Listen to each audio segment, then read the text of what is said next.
റസൂലുള്ളാഹി സ്വല്ലല്ലാഹു അലൈഹി വസല്ലമ തങ്ങളുടെ ചാരത്തേക്ക് സൗബാൻ റളിയല്ലാഹു തആല അൻഹു വന്നുകൊണ്ട് പറയുകയാണ്, യാ റസൂലല്ലാഹ്, നബിയേ ദുആ ചെയ്യണം, നബിയേ പണക്കാരനാകാൻ ദുആ ചെയ്യണം റസൂലേ, സമ്പത്തിന് വേണ്ടി ദുആ ഇറക്കണേ റസൂലേ. അല്ലാഹുവിന്റെ റസൂൽ സ്വല്ലല്ലാഹു അലൈഹി വസല്ലമ തങ്ങൾ സൗബാനിനോട് പറയുകയാണ്, സൗബാനെ പണം കൂടണ്ട സൗബാനെ, അത് പ്രശ്നമുണ്ടാക്കുന്ന സംഗതിയാണ്, പ്രയാസമുണ്ടാക്കുന്ന സംഗതിയാണ്. സൗബാൻ റളിയല്ലാഹു തആല അൻഹു കേൾക്കുന്നില്ല.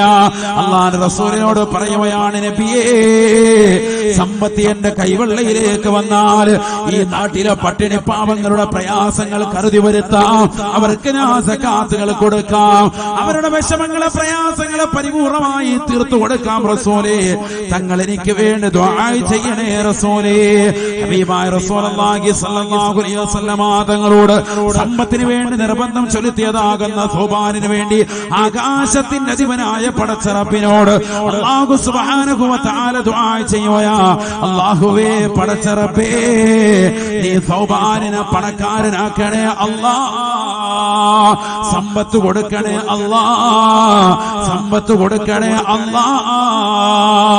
ചുരുക്കി പറയട്ടെ പ്രിയപ്പെട്ട മുസ്ലിമേ മുസ്ലിമത്തെ, സൗബാൻ റളിയല്ലാഹു തആല അൻഹു ഏറ്റവും വലിയ ധനികനായി മാറുകയാണ്. മദീന കണ്ട ഏറ്റവും വലിയ ധനികനായി മാറി. അവസാനം പരിശുദ്ധമായ ഖുർആനിലൂടെ അല്ലാഹു സുബ്ഹാനഹു വ തആല പണക്കാരിൽ നിന്ന് പാവപ്പെട്ടവർക്ക് അവകാശപ്പെട്ടതാകുന്ന സകാത്തിന്റെ വീതം പിടിച്ചെടുക്കാൻ വേണ്ടി ഖുർആനിലെ അധ്യാപനം വന്നപ്പോ റസൂലുള്ളാഹി സ്വല്ലല്ലാഹു അലൈഹി വസല്ലമ തങ്ങൾ സൗബാനിലേക്ക് ഇദാ സ്വഹാബത്തിനെ പറഞ്ഞേക്കുകയാണ്. സൗബാന്റെ അടുക്കലേക്ക് കൂട്ടുകാരാകുന്ന സ്വഹാബത്ത് ചെന്നപ്പോ സൗബാൻ വിളിച്ചു പറയുകയാണ്, ഇന്നാല ജിസിയ, ഇതൊരു തരം ടാക്സ് ആണ്, ഞാൻ തരൂല എന്ന അർത്ഥത്തിൽ പറയുകയാണ്. സുബ്ഹാനല്ലാഹ്. സ്വഹാബത്ത് വളരെ ദുഃഖത്തോടുകൂടി അതിലേറെ വിരഹത്തോടുകൂടി റസൂലുള്ളാഹിയുടെ അടുക്കലേക്ക് വന്നുകൊണ്ട് പറഞ്ഞപ്പോ ഹബീബായ റസൂലുള്ളാഹി സ്വല്ലല്ലാഹു അലൈഹി വസല്ലമ തങ്ങൾ ജനങ്ങൾക്ക് മുമ്പാകെ പറയുകയാ, നാഫഖ സൗബാൻ മുനാഫിഖായി പോയ സഹാബ, മുനാഫിഖായി പോയ സഹാബ. സുബ്ഹാനല്ലാഹ്. പരിശുദ്ധമായ ഖുർആനിക വചനം ഇറങ്ങുകയാണ്, ഇനി സൗബാൻ അവന്റെ സകാത്തിന്റെ വിഹിതവുമായി തങ്ങളുടെ ചാരത്തേക്ക് വന്നാലും അവന്റെ സകാത്ത് സ്വീകരിക്കണ്ട കേട്ടോ, അവന്റെ സകാത്ത് സ്വീകരിക്കണ്ട കേട്ടോ. ഒരു കാലഘട്ടത്തിൽ പള്ളിയുടെ മാടപ്രാവായി നിലകൊണ്ടിരുന്ന, കൃത്യമായി ജുമുഅ ജമാഅത്തുകൾക്ക് പങ്കെടുത്തിരുന്ന സൗബാൻ ആദ്യമായി സുബൈ ഒഴിവാക്കുകയാണ്. പിന്നെ ളുഹറിനെ കാണുന്നില്ല, പിന്നെ അസറിനെ കാണുന്നില്ല, പിന്നെ മഗ്രിബിന്റെ ഇശായിനില്ല, പിന്നെ ജുമുഅയ്ക്ക് പോലും വരാതാവുകയാണ്. റസൂലുള്ളാഹി അന്വേഷിക്കുമ്പോ സ്വഹാബത്ത് പറയുകയാണ്, നബിയേ കച്ചവടവുമായി വ്യാപൃതനായ സൗബാൻ, പള്ളിയിലേക്ക് വരാൻ പറ്റാതായി പോയ സൗബാൻ. ഇന്ന് മുസ്ലിം സമുദായത്തിലെ പലരുടെയും അവസ്ഥ ഇതല്ലയോ? ഒരു കാലഘട്ടത്തിൽ കൃത്യമായ പള്ളിയിൽ നമസ്കാരം നിലനിർത്തിയിരുന്ന, 5 വഖ്ത് നമസ്കാരങ്ങൾ കൃത്യമായി ശ്രദ്ധ ചെലുത്തിയിരുന്ന, ജുമുഅ ജമാഅത്തുകൾക്ക് ശ്രദ്ധ പതിപ്പിച്ചിരുന്ന മുസ്ലിം സമുദായത്തിലെ പല സഹോദരങ്ങളും ഇന്ന് എവിടെയാണ്? പല സഹോദരങ്ങളും ഇന്നെവിടെയാണ്? കൃത്യമായി നമസ്കാരങ്ങൾ അടയാളപ്പെടുത്തുന്നില്ല. തഹജ്ജുദ് നമസ്കരിച്ചിരുന്ന ചെറുപ്പക്കാരനായിരുന്നു, ഖുനൂത്ത് ഓതിക്കൊണ്ട് കൃത്യമായി സുബഹി നമസ്കരിച്ച ഉമ്മയാണ്. ഇന്ന് സുബഹിയുടെ സമയത്ത് ഉറങ്ങുകയല്ലയോ? ഇന്ന് നമസ്കാരമില്ലാത്ത ഉറക്കമല്ലയോ? ഇന്ന് തന്റെ പ്രിയപ്പെട്ട മക്കളെ വിളിച്ചെഴുന്നേൽപ്പിച്ചുകൊണ്ട് പള്ളിയിലേക്ക് പറഞ്ഞു വിടുന്നില്ല. പാതിരാത്രി സമയം വരെയും കാമുകനും കാമുകിയുമായി രഹസ്യമായി ഭാഷണങ്ങൾ നടത്തി, പാതിരാത്രി സമയത്ത് നിശയുടെ നിശീതതയിൽ കൂരിരുട്ടിനെ വകഞ്ഞു മാറ്റി തന്റെ സമയങ്ങൾ മുഴുവൻ മോശപ്പെട്ട തലത്തിലേക്ക് മുസ്ലിം സമുദായത്തിലെ സഹോദര സഹോദരിമാര് മാറ്റി എഴുതിയില്ലേ? പഠിച്ചു വെക്കണേ, പഠിച്ചു വെക്കണേ, പഠിച്ചു വെക്കണേ. ഒരു കാലഘട്ടത്തിൽ മുൻഗാമികളെപ്പെട്ട സ്വഹാബിവര്യനായ സൗബാൻ റളിയല്ലാഹു തആല അൻഹുവിനെ കുറിച്ച് സ്വഹാബത്ത് പറയുകയാണ്, പള്ളിയിലെ മാടപ്രാവായിരുന്നു. സുബഹി കഴിഞ്ഞ് വീട്ടിലേക്ക് പോകാത്ത സൗബാൻ, ളുഹർ കഴിഞ്ഞ് വീട്ടിലേക്ക് പോകാത്ത സൗബാൻ, അസർ കഴിഞ്ഞ് വീട്ടിലേക്ക് പോകാത്ത സൗബാൻ, മഗ്രിബ് ഇശായി നമസ്കരിച്ച് വിത്ർ 11 നമസ്കരിച്ചിട്ടേ സൗബാൻ വീട്ടിലേക്ക് പോവുകയുള്ളൂ. രാവിലെ ബിലാൽ ഇബ്നു റബാഹ് റളിയല്ലാഹു അൻഹു ബാങ്ക് വിളിക്കാൻ പള്ളിയിൽ എത്തുന്നതിന് മുമ്പ് പള്ളിയിലെത്തിയിരുന്ന സൗബാൻ വീണ്ടും ഇശാ കഴിഞ്ഞ് തിരിച്ചു പോയിരുന്ന സൗബാൻ അവസാനം പള്ളിയിലേക്ക് വരുന്നില്ല. സമ്പത്ത് കൂടിയപ്പോ, കച്ചവടം അധികരിച്ചപ്പോ, ആടുമാട് ഒട്ടകങ്ങൾ അധികമായി, അതിന്റെ ബിസിനസ്സുകൾ സമ്പൽ സമൃദ്ധമായി, മദീന കണ്ട ഏറ്റവും വലിയ ധനികനായി മാറിയപ്പോ സൗബാൻ റളിയല്ലാഹു തആല അൻഹു പള്ളിയിലേക്ക് വരാൻ സാധിക്കുന്നില്ല. അവസാനം റസൂലുള്ളാഹി സ്വല്ലല്ലാഹു അലൈഹി വസല്ലമ തങ്ങൾ അവനെ കുറിച്ച് മുനാഫിഖാണെന്ന് പറഞ്ഞു നിറഞ്ഞപ്പോ സൗബാൻ ഓടി വരികയാണ്. സ്വർണത്തിന്റെ കിഴികൾ റസൂലുള്ളാഹിയുടെ മുന്നിൽ വെച്ചിട്ട് പറഞ്ഞു, നബിയേ, എന്റെ സകാത്തിന്റെ വിഹിതമാണ് റസൂലേ, സ്വീകരിക്കണേ റസൂലേ, സ്വീകരിക്കണേ റസൂലേ. ഹബീബായ റസൂലുള്ളാഹി സ്വല്ലല്ലാഹു അലൈഹി വസല്ലമ തങ്ങൾ പറയുകയാണ്, ഇല്ല സൗബാൻ, നിന്റെ സകാത്ത് സ്വീകരിക്കാൻ പാടില്ല എന്ന് പരിശുദ്ധമായ ഖുർആനിക വചനം ഇറങ്ങിയിരിക്കുകയാണ്. അതുകൊണ്ട് നിന്റെ സദഖ സ്വീകരിക്കുകയില്ല, നിന്റെ സകാത്ത് അല്ലാഹു കബൂലാക്കുകയില്ല. പൊട്ടിക്കരഞ്ഞു പോയി സൗബാൻ. റസൂലുള്ളാഹി വഫാത്തായി. അടുത്ത ഭരണാധികാരിയായ അബൂബക്കർ സിദ്ദീഖ് തങ്ങൾ ഭരണത്തിലേറി. ഈ സകാത്തിന്റെ വിഹിതവുമായി സൗബാൻ വീണ്ടും വരുകയാണ്. അബൂബക്കറിന്റെ മുന്നിലെത്തി അബൂബക്കർ സിദ്ദീഖ് തങ്ങൾ പറയുകയാണ്, റസൂലുള്ളാഹി വാങ്ങാത്ത സകാത്ത് എന്റെ കൈകളിലേക്ക് നൽകരുതേ സൗബാനേ, ഞാനത് വാങ്ങൂല. ഈ സമുദായത്തിന് ആവശ്യമില്ല സൗബാൻ. ബഹുമാനപ്പെട്ട അബൂബക്കർ സിദ്ദീഖ് തങ്ങൾ വഫാത്തായി.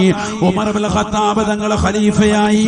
അദ്ദേഹത്തിന്റെ കാലഘട്ടത്തിലും കൊണ്ടുവരികയാണ് സ്വർണത്തിന്റെ കിഴി. വാങ്ങിയില്ല ഉമർ റളിയല്ലാഹു അൻഹു. മുത്തുനബിയും അവിടുത്തെ പ്രിയപ്പെട്ട കൂട്ടുകാരനായ അബൂബക്കർ സിദ്ദീഖ് തങ്ങൾ വാങ്ങാത്ത സകാത്ത് ഞാൻ വാങ്ങുകയോ? ഇല്ല വാങ്ങൂല എന്ന് പറഞ്ഞുകൊണ്ട് ഉമർ ഇബ്നുൽ ഖത്താബ് തങ്ങൾ പിറകോട്ട് വരികയാണ്. മൂന്നാമത്തെ ഖലീഫയായ ഉസ്മാൻ ഇബ്നു അഫ്ഫാൻ റളിയല്ലാഹു അൻഹുവിന്റെ കാലഘട്ടത്തിൽ ബഹുമാനപ്പെട്ടവർ വീണ്ടും കൊണ്ടുവരികയാണ് സകാത്ത്. വാങ്ങുന്നില്ല ഉസ്മാൻ ഇബ്നു അഫ്ഫാൻ തങ്ങൾ പറയുകയാണ്, റസൂലുള്ളാഹിയും റസൂലുള്ളാഹിന്റെ പ്രിയപ്പെട്ട രണ്ട് കൂട്ടുകാരും ഉമർ ഇബ്നുൽ ഖത്താബ് തങ്ങളും അബൂബക്കർ സിദ്ദീഖ് തങ്ങളും വാങ്ങാത്ത, അവർ രണ്ടുപേരും അംഗീകരിക്കാത്ത ഈ സകാത്ത് എന്റെ കൈകളിലേക്ക് നൽകരുതേ, ഈ സമുദായത്തിന് ആവശ്യമില്ല എന്ന് പറയുകയാണ്. ഉസ്മാൻ ഇബ്നു അഫ്ഫാൻ തങ്ങളുടെ കാലഘട്ടത്തിൽ സൗബാൻ മരണപ്പെട്ടു പോയി എങ്കിൽ പ്രിയപ്പെട്ട മുസ്ലിമത്തെ പഠിച്ചു വെക്കേണ്ട പാഠമാണ്. അള്ളാഹുവിന്റെ പള്ളിയുടെ കത്തലത്തിൽ കൃത്യമായി ബാധത്തെടുത്തിരുന്ന, നമസ്കാരങ്ങൾ ചിട്ട വച്ചിരുന്ന മനുഷ്യനാണ്. പക്ഷേ പണം കൂടിയപ്പോ അള്ളാഹുവിനെ നന്ദി പ്രകാശിപ്പിക്കാത്തവനായി പോയി. നന്ദി പ്രകാശിപ്പിക്കാത്തവനായി പോയി. പൈസ കൂടി കഴിഞ്ഞപ്പോ റബ്ബിനെ മറന്നു. വഖൽബുൻ ശാകിറുൻ, നന്ദിയുള്ളതാകുന്ന ഹൃദയം ആർക്കുണ്ടോ അവൻ ദുനിയാവിലെ രണ്ടാമത്തെ നിധി അവന്റെ കയ്യിലുണ്ടെന്ന് സയ്യിദുനാ റസൂലുള്ളാഹി. ആ നന്ദി എങ്ങനെ പ്രകാശിപ്പിക്കേണ്ടത്? നിസ്കരിച്ചിട്ട് തന്നെയാണ്, പള്ളിയുമായി ബന്ധപ്പെട്ടത് തന്നെയാണ്. കാരണം എന്തുകൊണ്ടാണ്? നബി സല്ലല്ലാഹു അലൈഹി വസല്ലമ തങ്ങളെ പാതിരാത്രി സമയത്ത് നമസ്കരിച്ച് വല്ലം തു സുന്നതമാൻ അഹ്യൽ വലാമ ഇലാ അനിസ്തകത ഖദമാ ഹുല്ലറ മിൻ വറമി. പാതിരാത്രി സമയത്ത് നമസ്കരിച്ച് റസൂലുള്ളാഹിയുടെ കാലുകൾ നീര് കെട്ടി വീർക്കുകയാണ്. അത് കണ്ടുകൊണ്ട് ആയിഷ ബീവി റളിയല്ലാഹു തആല അൻഹ ചോദിക്കുകയാ, നബിയേ, മുൻപിൻ പാപങ്ങൾ അല്ലാഹു പുറത്തു തന്നില്ലയോ? പിന്നെന്തിനാണ് ഇങ്ങനെയുള്ള നമസ്കാരം? ഫർള് നമസ്കാരങ്ങളല്ല റസൂൽ നമസ്കരിക്കുന്നത്. ആ നമസ്കാരങ്ങൾ ഖളാ വീട്ടിയല്ല റസൂൽ നമസ്കരിക്കുന്നത്. ഫർള് നമസ്കാരങ്ങൾക്ക് മുമ്പും ശേഷവുമുള്ള റവാത്തിബ് സുന്നത്തല്ല നമസ്കരിക്കുന്നത്. പിന്നെയോ ളുഹയല്ല, അവ്വാബീനല്ല. പിന്നെ ഏത് നമസ്കാരമാണ്?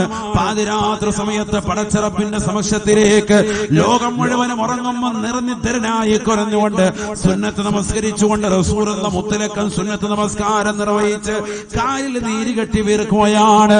അല്ലാഹുവിന്റെ റസൂലിനോട് അതുകൊണ്ട് തന്നെയാണ് ചോദിച്ചത്, ഇത്രയേറെ ത്യാഗം വരിച്ചുകൊണ്ട് നബിയെ തങ്ങൾ എന്തിനാണ് നമസ്കരിക്കുന്നത് റസൂലേ? അല്ലാഹുവിന്റെ റസൂൽ പറയുന്നു, ആയിഷ അഫലാ അകൂന അബ്ദൻ ശകൂറാ, നന്ദിയുള്ള ഒരടിമയായി മാറണ്ടയോ ആയിഷ? നന്ദിയുള്ള ഒരടിമയായി മാറണ്ടയോ ആയിഷ? നന്ദിയുള്ള അടിമയുടെ സൂചനയാണ് എന്ത്? നിസ്കാരം. അല്ലാഹു തൗഫീഖ് തരട്ടെ. അവൻ നിസ്കാരം നിലനിർത്തും. ഏത് നിസ്കാരം? തഹജ്ജുദ് നിസ്കരിക്കും. മറ്റേ നിസ്കരിക്കും എന്നുള്ള പറയേണ്ട കാര്യമില്ല, കാരണം അത് അവന്റെ കടമയാണ്. അവൻ നന്ദി സൂചിപ്പിക്കല്ല, അതവന് ഫർദ് ഐനായ കാര്യമാണ്. നിസ്കരിച്ചില്ലെങ്കിൽ ഇടി കിട്ടും. തഹജ്ജുദ് നിസ്കരിക്കുന്ന കാര്യമാണ് ഈ പറയുന്നത്. അല്ലാഹു തൗഫീഖ് തരട്ടെ. അപ്പോഴാണ് റബ്ബിനോട് നന്ദി പ്രകാശിപ്പിക്കുന്നവരാകുക, സുജൂദ് കൊണ്ടടുക്കുക. അല്ലാഹു തൗഫീഖ് തരട്ടെ. ഇതൊക്കെ റമളാനിൽ നിലനിർത്തിയത് ഒരാഴ്ചയായിട്ട് ഇപ്പൊ വിട്ടുപോയതാണ്. തിരിച്ചു കൊണ്ടുവരണം. വലിയ പാടവസ്ഥ, ഭയങ്കര മഴ, നല്ല റാഹത്തായിട്ട് ഇപ്പൊ കിടന്ന് ഉറങ്ങാൻ പറ്റുന്ന സമയത്ത്. അതാണ് ഞാൻ പറഞ്ഞത്, പരീക്ഷനാണ് ഇത്. നിനക്കൊരു പ്രളയമാകാതിരിക്കാൻ, നിനക്കൊരു ബുദ്ധിമുട്ടേക്കാതിരിക്കാൻ, നിനക്ക് മാത്രമല്ല ഈ സമൂഹത്തിന് ഒന്നടങ്കം ഒരു വിപത്താകാതിരിക്കാൻ നീ ശ്രദ്ധിക്കണം. ഒരാൾ തെറ്റിയതാൽ ഒരു സമൂഹത്തെ ഒന്നടങ്കം അല്ലാഹു ശിക്ഷിക്കും. അങ്ങനെയാണ്. ഒരാൾ എത്തിയതാ മതി. സാലിഹ് നബി അലൈഹിസ്സലാത്തു വസ്സലാമിന്റെ ഒട്ടകത്തെ അറുത്ത് കളഞ്ഞത് ആരാണ്? ഖുദാർ ബിൻ സാരിഫാണ്, ഒരു വ്യക്തിയാണ്. പക്ഷെ ആ സമൂഹത്തെ ഒന്നടങ്കം അല്ലാഹു ശിക്ഷിച്ചു. ഖുർആൻ പറയുന്നില്ലേ? സാലിഹ് നബിയുടെ ഒട്ടകത്തിന്റെ ചരിത്രം അറിയില്ലേ? ഖുർആനിൽ പറഞ്ഞ ചരിത്രമല്ലേ? ഖുർആനിൽ 90% ചരിത്രങ്ങളാണ്, 10% മാത്രമേ അഹ്കാമുകളുള്ളൂ. അപ്പൊ പഠിക്കണം നമ്മുടെ ചരിത്രങ്ങൾ. സാലിഹ് നബി അലൈഹി ഇസ്ലാമിന്റെ ഒട്ടകത്തെ പറ്റി ഖുർആൻ പറഞ്ഞത് കുറെ ദിവസം പറയേണ്ടി വരും. എന്നാലും ഇതൊക്കെ തീരുള്ളൂ. കുറെ കാര്യങ്ങൾ പഠിക്കാനുണ്ട്. بسم الله الرحمن الرحيم ويا قوم هذه ناقة الله لكم آية فذروها تأكل في الأرض ولا تمسوها فيأخذكم عذاب قريب فعقروها فقال تمتعوا في داركم 3 أيام ذلك وعد غير مكذوب.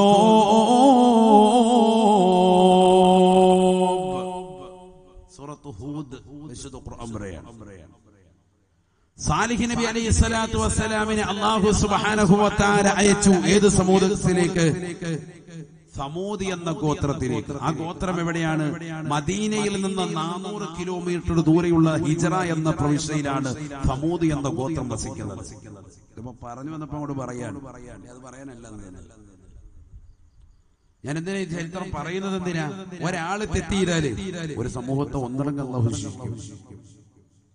അല്ലാഹു നമ്മളെ കാക്കട്ടെ. ഉറക്കാമി പറയും അല്ലാഹു കാക്കട്ടെ.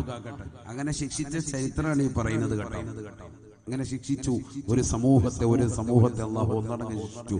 ഖുർആൻ ചരിത്രം പറയുന്നുണ്ട്, നമുക്കറിയില്ല ചരിത്രം. ആ കേട്ടോളി, പഠിച്ചോളി. സൂറത്ത് ഹൂദ് അല്ലാഹു സുബ്ഹാനഹു വ തആല സൂറത്ത് ശംസിൽ അല്ലാഹു പറയുന്നുണ്ട് അല്ലേ? كذبت ثمود بالطغواها إذ انبعث أشقاها فقال لهم رسول الله ناقة الله وسقياها فكذبوه فعقروها فدمدم عليهم ربهم بذنبهم فسواها ولا يخاف عقباها. سورة الشمس. ഒരുപാട് പറയാനുണ്ട് ആ വിഷയം. വളരെ ചുരുക്കി പറയാം. മദീനയിൽ നിന്ന് 400 കിലോമീറ്റർ ദൂരെയുള്ള ഹിജറ എന്ന സ്ഥലത്താണ് ഏത് ഗ്രാമം വസിക്കുന്നത്? ഏത് നാട്ടുകാര്?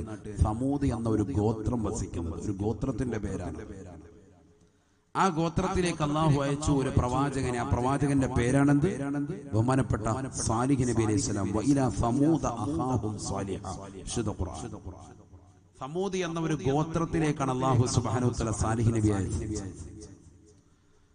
എല്ലാ പ്രവാചകന്മാരെയും അല്ലാഹു സുബ്ഹാനഹു വ തആല ഓരോ ഗോത്രത്തിലേക്കും പട്ടണത്തിലേക്കും ഒക്കെയാണ് അയച്ചിട്ടുള്ളത്. മുത്തുനബി ഒഴികെ. മുത്തുനബിയെ മാത്രം അയച്ചത് വമാ അർസൽനാക ഇല്ലാ റഹ്മത്തൻ ലിൽ ആലമീൻ. ലോകരിലേക്ക് മുഴുവനും പ്രബോധകനാണ് മുഹമ്മദ് റസൂലുള്ളാഹി. വേറൊരാളെയും അങ്ങനെ യൂണിവേഴ്സൽ മെസ്സഞ്ചറായി ലോകത്തിലേക്ക് മുഴുവൻ പ്രബോധകനായി അയച്ചിട്ടില്ല. മുത്തുനബി അല്ലാതെ വേറെ ആരെയും അയച്ചിട്ടില്ല. ബാക്കിയുള്ള 1,24,000 പേരിൽ 1,23,999 പേരെയും അള്ളാഹു നിയോഗിച്ചിട്ടുള്ളത് ഒന്നുകിൽ ഗോത്രം അല്ലെങ്കിൽ പട്ടണത്തിലേക്ക് മാത്രം. ഒക്കെ വേറെ സബ്ജക്റ്റാണ്, ഞാനിപ്പോ അതിലേക്ക് പോകുന്നില്ല. ഏതായിരുന്നാലും സമൂദ് എന്ന ഒരു ഗോത്രത്തിലേക്ക് മാത്രമായി അല്ലാഹു സുബ്ഹാനഹു വ തആല ഒരു പ്രവാചകനെ നിയോഗിച്ചു. പ്രവാചകന്റെ പേരെന്താണ്? സാലിഹ് നബി അലൈഹി സ്വലാം. അദ്ദേഹം ചെന്നുകൊണ്ട് അവരോട് പ്രബോധനം നടത്തി. അവർ ബിംബാരാധകരാൻ. അവരോട് പറഞ്ഞു അല്ലാഹുവിൽ വിശ്വസിക്കൽ, പടച്ചറബിനെ പരിചയപ്പെടുത്തി. അവരുടെ പ്രവാചകനാണ് സാലിഹ് നബി അലൈഹി സ്വലാം. സാലിഹ് നബി അലൈഹി സ്വലാമിനെ കൊണ്ട് വിശ്വസിക്കാൻ പറഞ്ഞു. ആ സമൂഹം ഒന്നടങ്കം അവിശ്വസിച്ചു. അവർ പറഞ്ഞു, അതെ, ആ കാണുന്ന പാറക്കെട്ടിന്റെ ഇടയിൽ നിന്ന്, ആ പാറക്കെട്ടിന്റെ ഇടയിൽ നിന്ന് ഒരൊട്ടകം പ്രസവിക്കണം, ഒരൊട്ടകം കടന്നു വരണം, ആ ഒട്ടകത്തിന്റെ പാല് ഞങ്ങൾക്ക് ചുരത്തണം, പാല് കുടിക്കാൻ കഴിയണം. എവിടുന്ന് ആര് പ്രസവിക്കണം എന്ന് പറഞ്ഞാൽ പാറ പ്രസവിക്കണം, പാറക്കെട്ടിൽ എന്ന് പറഞ്ഞാൽ ഒരിക്കലും സംഭവിക്കാത്ത കാര്യം ആവശ്യപ്പെടുക. അതാണ് അവരുടെ ഉദ്ദേശം, വേറൊന്നുമല്ല. സാലിഹ് നബി അലൈഹി സ്വലാം അള്ളാഹയോട് പറഞ്ഞു, പടച്ചറബ് ഇങ്ങനെയാണ് കൗമ് പറയുന്നത്. അള്ളാഹ് പറഞ്ഞു, സാലിഹ് നിന്റെ ചൂണ്ടുവിരൽ നീ അങ്ങോട്ടൊന്ന് ചൂണ്ടിക്കേ ആ പാറക്കെട്ടിലേക്ക്. പാറ പൊട്ടും, പാറ പ്രസവിക്കും, അതിലൂടെ ഒട്ടകം വരും. ബഹുമാനപ്പെട്ട സാലിഹ് നബി അലൈഹി സ്വലാം ഒട്ടകത്തിന്റെ പറഞ്ഞ ഭാഗത്തേക്ക്, പറഞ്ഞ പാറക്കെട്ടിലേക്ക് വിരൽ ചൂണ്ടി മുഅ്ജിസത്ത്, അമാനുഷികമാകുന്ന കഴിവെന്നതോടുകൂടി ആ പാറ പ്രസവിക്കുകയാണ്. പ്രസവവേദന അനുഭവിച്ചു. പണ്ഡിതന്മാരെ രേഖപ്പെടുത്താൻ മുഫസ്സിരീങ്ങൾ, ഒരു ഉമ്മ പ്രസവവേദന അനുഭവിക്കുന്നത് പോലെ വല്ലാത്തൊരു വേദന അനുഭവിച്ചുകൊണ്ട് പാറ കരയാൻ തുടങ്ങി, പാറ പൊട്ടാൻ തുടങ്ങി. അതിൽ നിന്നൊരു ഒട്ടകം പുറപ്പെട്ടു. ആ ഒട്ടകം നേരെ ഇറങ്ങി വന്നു. ആ ഒട്ടകത്തിന്റെ പാല് ചുരത്താൻ തുടങ്ങി കൗമ. അവരോടായിട്ട് പറഞ്ഞു, നിങ്ങൾ വെള്ളം കുടിച്ചോളി, റാഹത്തായ നിലയിൽ ഇതിന്റെ പാല് കുടിച്ചോളി നിങ്ങൾ. പക്ഷെ ഒരു കാര്യം നിങ്ങളോട് പറയാനുള്ളത്, ഒരു ദിവസം ഒട്ടകത്തിന് വെള്ളം കൊടുക്കണം, ഒരു ദിവസം നിങ്ങൾ വെള്ളം കുടിക്കണം. കിണർ കാണിച്ചു കൊടുത്തിട്ട് പറഞ്ഞു, ഈ കിണറ്റിൽ നിന്ന് വെള്ളം പാനം ചെയ്യാൻ ഒരു ദിവസം ഒട്ടകം, ഒരു ദിവസം നിങ്ങൾക്ക്. അങ്ങനെ ഊഴ നിശ്ചയിച്ചു കൊടുത്തു. അതൊരു പരീക്ഷണമായിട്ടാണ്. എന്നിട്ട് പറഞ്ഞു, ഈ ഒട്ടകത്തിന്റെ ദിവസം നിങ്ങൾ വെള്ളം കുടിക്കാൻ പാടില്ല, നിങ്ങളുടെ ദിവസം ഒട്ടകം കുടിക്കൂല. അങ്ങനെ ഊഴ നിശ്ചയിച്ചു കൊടുത്തു. ഒട്ടകം വെള്ളം കുടിക്കുന്ന ദിവസം നിങ്ങൾക്ക് വെള്ളം വേണമെങ്കിൽ നിങ്ങൾ തലേന്ന് ശേഖരിച്ചു വെച്ചോ, അത് പ്രശ്നമല്ല. അനുമതി കൊടുത്തു. ഒട്ടകത്തിന് ഇവർ ഓൾറെഡി ശേഖരിച്ചു വെക്കാനുള്ള ഒരു സൗകര്യമുണ്ട്. പക്ഷെ കള്ളു കുടിക്കുന്നതാകുന്ന ആ സമൂഹത്തിൽ ഖുദാർ എന്ന് പറയുന്നതാകുന്ന ഒരു മനുഷ്യൻ, ബിംബാരാധകനാകുന്ന മനുഷ്യൻ, അവൻ കള്ളു കുടിക്കുന്ന സമയത്ത് കള്ളിൽ ചേർക്കാൻ വേണ്ടി ഫുൾജാർ സോഡ അടിക്കാൻ വേണ്ടി നോക്കുമ്പോൾ വെള്ളമില്ല. ഇപ്പൊ ഫുൾജാർ സോഡയുടെ കാലഘട്ടമാണ്. ഈ ഫുൾജാർ സോഡ എവിടെ നിന്ന് ഇറങ്ങിയത്? എന്റെ കയ്യിൽ ഇന്നലെ ഒരാളൊരു വീഡിയോ അയച്ചു തന്നിട്ടുണ്ട്. കറക്റ്റ് അതിന്റെ സംഭവം. ഫുൾജാർ സോഡ എന്ന് പറയുന്ന സംഭവം അതിന്റെ ഒറിജിനൽ കള്ളു കുടിക്കുന്നവർക്കാണെങ്കിൽ പെട്ടെന്ന് പറഞ്ഞാൽ കത്തും. അത് കള്ളുകൂടിയെന്ന് വന്ന സംഭവമാണ്. ലൈവ് ആയതുകൊണ്ടാണ്, കുറച്ച് പേര് കേട്ടോട്ടെ. വൈറലാവുകയാണെങ്കിൽ വൈറലായിക്കോ. വീഡിയോ ഉണ്ട് എൻ്റെ കയ്യിൽ. വീഡിയോ ആയിട്ട് പിന്നെ നമ്മൾ രണ്ടാമത് ഇറങ്ങാം. എന്താ സംഭവം? അത് വലിയ വലിയ കള്ളുഷാപ്പിൽ പോയവർക്കറിയാം. കള്ളുഷാപ്പിൽ ഇരുന്നുകൊണ്ട് ഒരുത്തൻ വിട്ട വീഡിയോ ആണ്. എന്താണ്? വലിയൊരു കള്ളുഷാപ്പിൽ. എങ്ങനത്തെ കള്ളുഷാപ്പാണ്? എങ്ങനത്തെ കള്ളുഷാപ്പ്? നമ്മൾ ഈ ലോക്കൽ ഐറ്റം അല്ല. ചാരായ അടിച്ചിട്ട് മട്ടച്ചാര അടിച്ചിട്ട് റോഡിൽ കടന്ന് വിലസുന്ന കഥയല്ല. വലിയ വലിയ കള്ളുഷാപ്പിൽ കയറിയിട്ട് അവിടെ ചെന്നുകൊണ്ട് ചിലർ കള്ളു കുടിച്ചിട്ട് ആ കള്ളിനകത്ത് തന്നെ എന്ത് ചെയ്യും? തീ കത്തിച്ചൊക്കെ വെച്ചു കൊടുക്കും. അങ്ങനത്തെ കള്ളുഷാപ്പാണ്. അത് കള്ളു കുടിക്കുന്നവരോട് ചോദിച്ചറിയാം. അങ്ങനത്തെ ഒരു പരിപാടിയാണ്. ചെറിയൊരു ഈ പറഞ്ഞതിൽ ഉള്ളിലിടുന്നത് പോലെ ഗ്ലാസിനകത്ത് സാധനം ഒഴിച്ചിട്ട് ഒരല്പ സാധനം ഒഴിക്കും. അതുപോലെ മറ്റേതിനകത്ത് സോഡയ്ക്ക് പകരം ഒഴിക്കുന്നത് ബിയറാണ്. ബിയർ പരിപൂർണമായിട്ട് ഒഴിച്ചിട്ട് ഇതിനുള്ളിൽ, ഈ ചെറിയതിനുള്ളിൽ വേറെ സാധനം ഒഴിക്കാൻ, ലിക്വിഡാണ്. അതിന്റെ പേരൊന്നും എനിക്കറിയില്ല, കള്ളുമായി ബന്ധപ്പെട്ടതാണ്. ആ സാധനം അതിൽ ഒഴിച്ചതിന് ശേഷം അതിന് തീ കത്തിക്കാൻ, തീ കത്തിച്ചിട്ട് ഇതിനുള്ളിലോട്ടൊന്ന് ഇറക്കി വെക്കും. അതൊക്കെ പോകുമ്പോൾ ആ പതങ്ങി ഇങ്ങനെ പൊന്താണ്. അത് ആ ബിയറിന്റെ അത് ആ പൊസിഷൻ നേരെ കൊണ്ടുവന്ന് ഇവിടെ ഒരു കുടിനീരാക്കി ജനങ്ങൾക്ക് വേണ്ടി കാണിച്ചു. സംഭവം അതിങ്ങനെ വെള്ളം പുറത്ത് കാണിക്കുന്നത് കൊണ്ടാണ് പ്രശ്നം. അതിന് വിഷയം. ഇതിന്റെ ഉത്ഭവം ഞാൻ പറഞ്ഞു തരാണ്. സത്യത്തിൽ ഈ കള്ളു കുടിക്കുന്നതിൽ നിന്ന് വന്നതാണ്. അല്ലാഹു നമ്മളെ കാത്തിരക്ഷിക്കട്ടെ. അതിന്റെ പരിപാടിയാണത്. അത് അതേപോലെ ഇങ്ങനെ ചില ഷാമ്പൂ കണ്ടിട്ടില്ലേ? ഈ വലിയ നമ്മള് ക്രിക്കറ്റ് കളിക്കാരും ഫുട്ബോൾ കളിക്കാരും ഒക്കെ ജയിച്ചതിന് ശേഷം ഇങ്ങനെ അടിച്ചിട്ട് ഇങ്ങനെ കളഞ്ഞിട്ടില്ലേ? കണ്ടിട്ടില്ലേ? അതേപോലെ പതിഞ്ഞ് നുരഞ്ഞ് പൊന്തും ഇതിങ്ങനെ. അതാണ് സംഭവം. നമുക്ക് ഹറാമാണ്, അവർക്കത് ഹലാലാണ്. എന്ന് പറഞ്ഞാൽ അവര് വേറെ കൗമാണ്, അവർക്കത് പ്രശ്നമല്ല. അവര് ദുനിയാവ് സ്വർഗമായി കണക്കാക്കുന്ന കൂട്ടരാണ്. നമ്മൾ ആ രീതി പാടില്ല. ഒരല്പം പോലും കളയാൻ പാടില്ല എന്ന് പഠിപ്പിച്ച മതമാണ് പരിശുദ്ധ ഇസ്ലാം. അല്ലാഹു തൗഫീഖ് നൽകട്ടെ. പ്രത്യേകിച്ച് ഭക്ഷണപാനീയങ്ങൾ, കുലു വശ്റബു വലാ തുസ്രിഫു, കഴിക്കൻ കുടിക്കൻ ദുർവ്യയം ചെയ്യരുതേ വിശുദ്ധ ഖുർആൻ. കഴിച്ചോ കുടിച്ചോ പ്രശ്നമല്ല, വലാ തുസ്രിഫു, നിങ്ങൾ ദുർവ്യയം നടത്തരുതേ. നമ്മൾ കളയാണിത്. അപ്പൊ കളയാതെ അടിയിൽ ഒരു പാത്രം വെച്ചിട്ട് നടത്തിയാലോ ഉസ്താദേ? ആയിക്കോട്ടെ, പ്രശ്നമുള്ള കേസല്ല. കളയാണ് അധികവും. നീയൊരു പാത്രം വെച്ചിട്ട് നീ കാണിച്ചിട്ട് ആ പാത്രത്തിനുള്ളിലാക്കി അത് നീ കളയരുത്. പാത്രത്തിലാക്കിയിട്ട് അങ്ങോട്ട് കളയാനല്ല, അത് നീ കുടിച്ചോ, എന്നാ കുഴപ്പമില്ല. പാനീയത്തെ നമ്മൾ ഒരിക്കലും വെറുക്കല്ല. പക്ഷെ ഇതിന്റെ ഉത്ഭവം ഞാൻ പറഞ്ഞതാണ്. ഇത് കള്ളിന്റെ ഒരു മോഡലാണ് ഈ വന്നിട്ടുള്ളത്. അത് തിരിച്ചറിയാത്തവർ തിരിച്ചറിഞ്ഞോളൂ. അള്ളാഹു നമ്മളെ കാത്തിരക്ഷിക്കട്ടെ. അത് വലിയ വലിയ കള്ളി ഷാപ്പ് ഞാൻ പറയാം, പട്ടച്ചാര അടിച്ചവനോട് പറഞ്ഞാൽ തിരിയൂല. വലിയ വലിയ ബാർ ഹോട്ടലുകളിലൊക്കെ പോയിട്ട് അവിടെ കൂടിയ വലിയ റമ്മും വലിയ സംഭവങ്ങളൊക്കെ അടിച്ചവന്മാർക്ക് മാത്രമേ ഈ പറഞ്ഞത് തിരിയുള്ളൂ, അല്ലാത്തവർക്ക് ഇത് തിരിയൂല. അല്ലെങ്കിൽ അങ്ങനെയുള്ള നമുക്ക് അന്യമതത്തിൽപ്പെട്ട സഹോദരങ്ങളോട് അവരോട് ചോദിച്ചാൽ മതി, ഒരു മുസ്ലിം ഇങ്ങനെ ഒരു സംഭവം പറഞ്ഞു ശരിയാണോ? അപ്പോൾ അവർ പറഞ്ഞു അത് ശരിയാണ്, കറക്റ്റ്.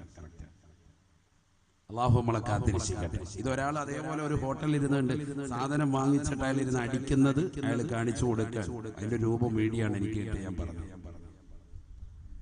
ഏതുമായിക്കോട്ടെ, കളയുന്നത് പാടില്ല. അള്ളാഹു നമ്മളെ കാത്തിരക്ഷിക്കട്ടെ. അപ്പൊ അവരോട് പറഞ്ഞു, നിങ്ങൾ ഈ ഒട്ടകത്തെയും അതിന്റെ പാനീയങ്ങളും നിങ്ങൾ കുടിച്ചോളിയും, പ്രശ്നമില്ല. ഈ ഒട്ടകത്തെയും അതിനെ നിങ്ങൾ കൊന്നുകളയരുത് എന്ന് ബഹുമാനപ്പെട്ട സാലിഹ് നബി അലൈഹിസ്സലാത്തു വസ്സലാം അവരോട് ഉത്ബോധന നടത്തി. കള്ളു കുടിക്കുന്നതാകുന്ന ഖുദാർ എന്ന് പറയുന്ന ആ സമൂഹത്തിൽപ്പെട്ട മനുഷ്യൻ, അവൻ ആ കള്ളിന്റെ കുപ്പിയെടുത്തു, അതിലേക്ക് വെള്ളം ഒഴിക്കുമ്പോ വെള്ളമില്ല, വെള്ളം കിട്ടാനില്ല, കള്ള് മാത്രം ഓന്നണം. അപ്പൊ അവൻ പറഞ്ഞു, ഈ ഒട്ടകത്തിന് കുടിക്കാൻ കൊടുത്തത് കൊണ്ടാണല്ലോ ഇന്നത്തെ ദിവസം വെള്ളമില്ലാതായത്, ഒട്ടകത്തങ്ങ് ഇല്ലാതാക്കാം. അവൻ അതിനുവേണ്ടി തുനിഞ്ഞു. ബാക്കിയുള്ളവരെല്ലാം ബാക്കിയുള്ളവരെല്ലാവരും അവന്റെ തെറ്റുകൊണ്ട് സമ്മതിച്ചു. ആരും അനങ്ങിയില്ല. ഇന്ന് സമൂഹത്തിൽ സംഭവിച്ച ഏറ്റവും വലിയ തെറ്റതാണ്, ജനങ്ങൾക്കിടയിലുള്ളതാകുന്ന തെറ്റ് ഒരാൾ ചെയ്യുമ്പോൾ ബാക്കിയുള്ളവരതിന് പ്രചോദനം കൊടുക്കും. ഒരാളെ അടിക്കാൻ പോവാൻ, ജുമായ്ക്ക് ശേഷം കൊണ്ട് അടിക്കാൻ പോവാൻ, ഇല്ലെങ്കിൽ അസർ കഴിഞ്ഞിട്ട് ഒരാളെ അടിക്കാൻ പോവാൻ, വേറൊരാളെ തല്ലാൻ പോവാൻ. അപ്പൊ ഇവൻ പതുക്കെ വെളിച്ചെണ്ണ ഒഴിച്ചു കൊടുക്കും. അതാ പരിപാടി. പുറകെ നിന്ന് കൊടുക്കുക. അതിന് കുറ്റമില്ലാന്നാ നീ കരുതുന്നത്, പക്ഷെ ഏറ്റവും വലിയ കുറ്റവാളിയാണ്. അല്ലാഹു ആകട്ടെ. അല്ലെങ്കിൽ അവന്റെ ചെവിയെ പോയിട്ട് പറഞ്ഞ മുട്ടിക്കൊടുക്കുക, നിന്നെ കുറിച്ച് അങ്ങനെ പറയുന്ന ഞാൻ കേട്ടായിരുന്നു കേട്ടോ, നമ്മളെ സാക്ഷിയെ. പിന്നെ അവനോട് അത് പറയണ്ട, ഞാൻ പറഞ്ഞെന്നുള്ള കാര്യം പറയണ്ട, രണ്ട് തല്ലു കൊടുത്തേ തച്ചേക്കവനെ.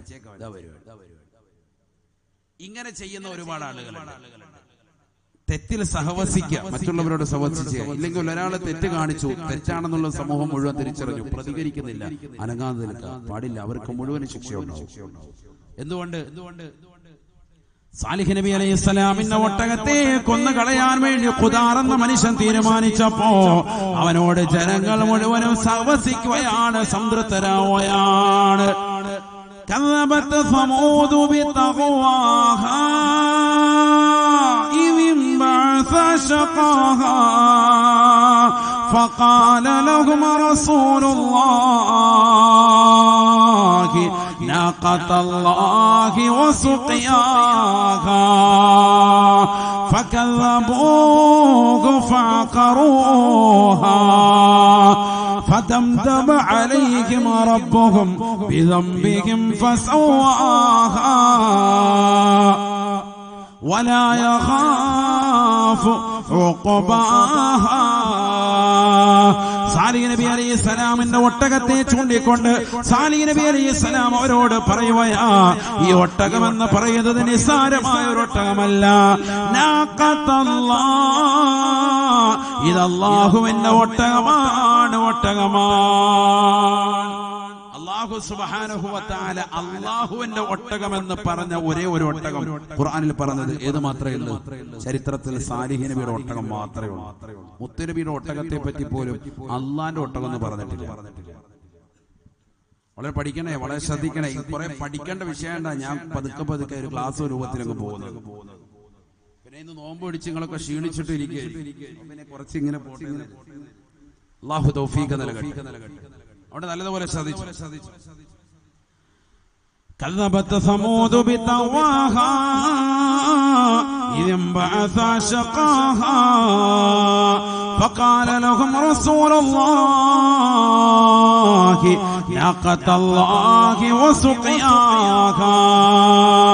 ബഹുമാനപ്പെട്ട സാലിഹ് നബി അലൈഹിസ്സലാത്തു വസ്സലാം സമൂഹത്തോട് പറഞ്ഞു, ഈ ഒട്ടകത്തെ സൂക്ഷിക്കണേ. ഈ ഒട്ടകം ഒരു സാധാരണ ഒട്ടകമല്ല, ഇത് അല്ലാഹുവിന്റെ ഒട്ടകമാണ്, ഒട്ടകമാണ്. അല്ലാഹു സുബ്ഹാനഹു വ തആല നിങ്ങളുടെ ആവശ്യപ്രകാരം പാറക്കെട്ടിൽ നിന്ന് പുറപ്പെടുവിച്ചതാണ്. ഈ ഒട്ടകത്തിന്റെ പാല് കുടിച്ചുകൊണ്ട് നിങ്ങൾ നിലകൊള്ളുകയും അല്ലാഹുവിൽ വിശ്വസിക്കുകയും ചെയ്തു കൊള്ളണേ എന്ന് സാലിഹ് നബി അലൈഹിസ്സലാം അവരോട് പറഞ്ഞിട്ട് പോലും ആ സമൂഹത്തിൽ നിന്ന് ഒരാളെ തെറ്റ് ചെയ്യാൻ തീരുമാനിക്കുകയാണ്. പക്ഷേ അദ്ദേഹം ഒളിഞ്ഞു നിന്നുകൊണ്ട് ചാട്ടുളി പ്രയോഗം നടത്തുകയാണ്. ഒട്ടകം മറിഞ്ഞു വീണപ്പോ ഓടിച്ചെന്നുകൊണ്ട് അതിന്റെ കണങ്കാലിന്റെ മുകളിൽ വെച്ചുകൊണ്ട് വെട്ടി വീഴ്ത്തുകയാണ്. ഖുർആൻ പറഞ്ഞത് അദ്ദേഹം വെട്ടി വീഴ്ത്തിയ നല്ല ഖുർആൻ പറഞ്ഞത് സാലിഹ് നബി അലൈഹിസ്സലാമിന്റെ സമൂഹം മുഴുവനും ആ ഒട്ടകത്തെ നിഷ്ഠൂരമായി കൊല ചെയ്തു എന്ന് പരിശുദ്ധ ഖുർആൻ. ഫദംദമ അലൈഹിം റബ്ബുഹും ബിദംബിഹിം ഫസവാഹാ.